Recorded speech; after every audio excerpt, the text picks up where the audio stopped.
Nii, on õhtune aeg Kärdla linnas ja mõtlesin, et teeks tõsise mõtiskluse ka sellise poliitiliselt tundliku, sotsiaalselt tundliku, tegelikult poliitiliselt tundliku ka, jah.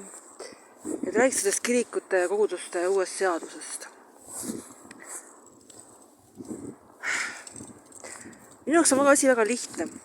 No ta on osaliselt on lihtne, osaliselt ei ole. Et selles mõttes on lihtne, et Eesti Vabariik taastati järjepidevuse alusel.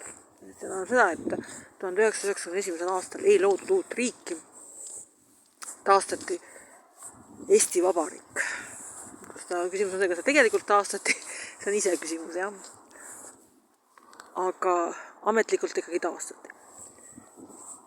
Ja praegu nende Vene õigeusu, Moskva patriarhaadi rahva argument on see, et nende kanoonilised sidemed on pühad.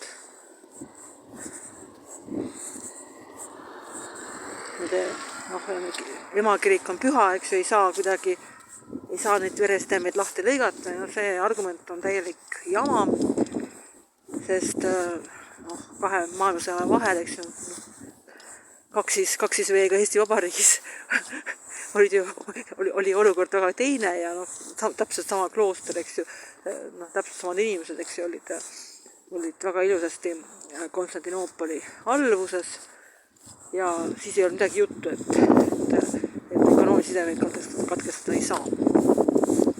Et see jutt on täielik jama, see on ühesõnaga vaadake väljendust, eks ju, ma ei taha nagu vulgaarselt väljendada praegu, inimesi ei ole, ma pean ropendama, eks ju, aga see on täielik ajukepp, eks ju, see on jama. Aga see olukord on nii lihtne või on tegelikult mõneti raskem. Selles mõttes on mõneti raskem, et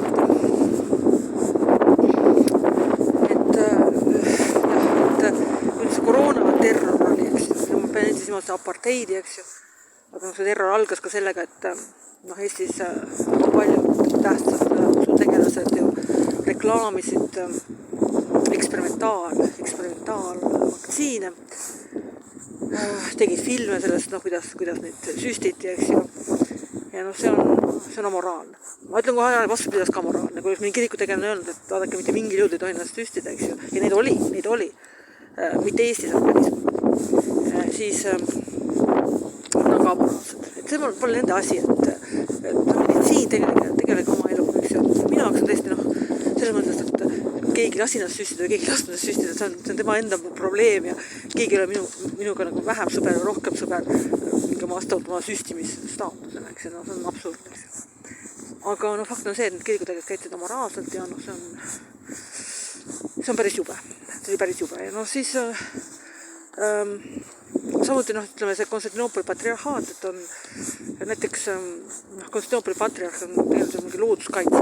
Looduskaitse on siis paha asi või ei ole, looduskaitse on väga hea asi, et tulebki olla loodust säästev ja mina olen muidugi hea inimene sellest rääkima, arvestades kui palju ma lendan, eks ju.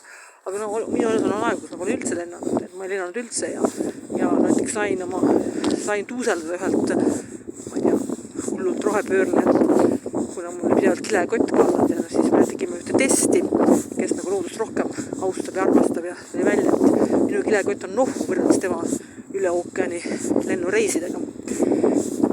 Ja see looduskaitse, see on tegelikult mingi muu asi. Ma ei tea, mis see on, see mingi hullus, mingi võuk ja seda on isegi raske nagu mingit definitsiooni või määratlust peale panna.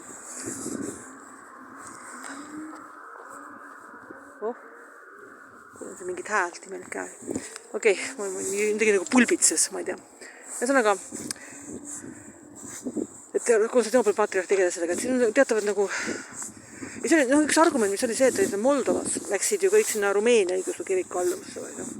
Ja Rumeenia õigeusu kirik on nagu pildil tänu sellele, et Paul Kingsnose, kuulus mõtiskleja ja mõtleja, liitus selle kirikuga, astus selle kiriku liikmeks ja siis on rohkem teada, et tegemist on ikkagi sellise väga traditsioonilise, konservatiivse kohaga, kus ikka pikki tunde sestakse püsti liturgiate ajal, eks ju.